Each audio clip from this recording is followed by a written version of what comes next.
นิดนึง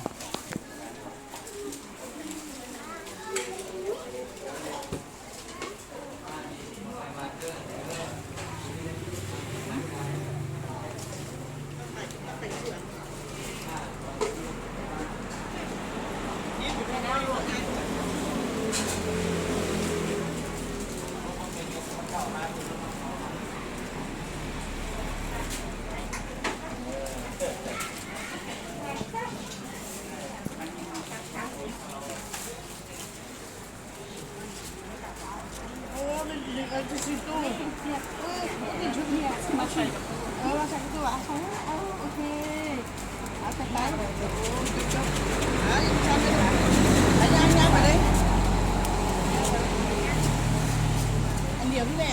เข้าไปในด้วยนะพี่ลูก ทางนี้ก็ได้ทางนี้ก็ได้ เข้าไปอยู่ที่นี่ ทางนี้ก็ได้ โอ้ยจิบีให้อย่างนั้นลูกไป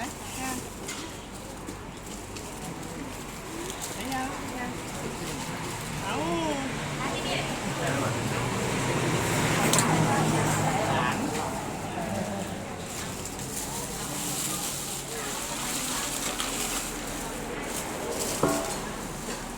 นี่พี่ไปใส่โล่งเ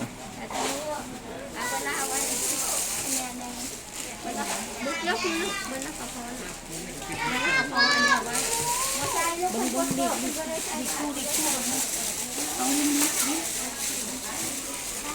็นไปแบบนี้แล้วนะไอ้ใครเครื่องเกี่ยวข้าวอันนั้นน่ะไปไปไปไปไป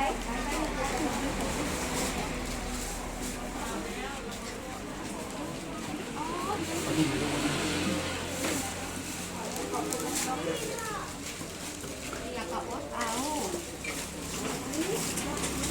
ค่ะเล่นน้ำบีบใส่เลยลูก เอาไปตามน้อยดีกว่า บีบใส่เลยนะโอ้ใจยืดเอา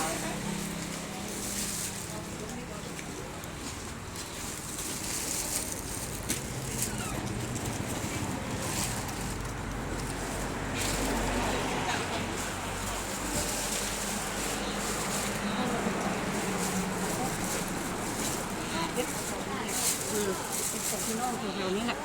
เบอร์เลยว่ะไอ้พวกนี้นะไอ้พวก ได้เครื่องหัวตัวนั้นให้เฉยๆให้เครื่องหัวแบบนี้ขายทั่วเด้อ เสร็จแล้วเยี่ยม นี่มาทำนี่ดิ บกัดดอกลูกมันคำหูอยู่ นี่มาหาแม่ ไปหาแม่ไป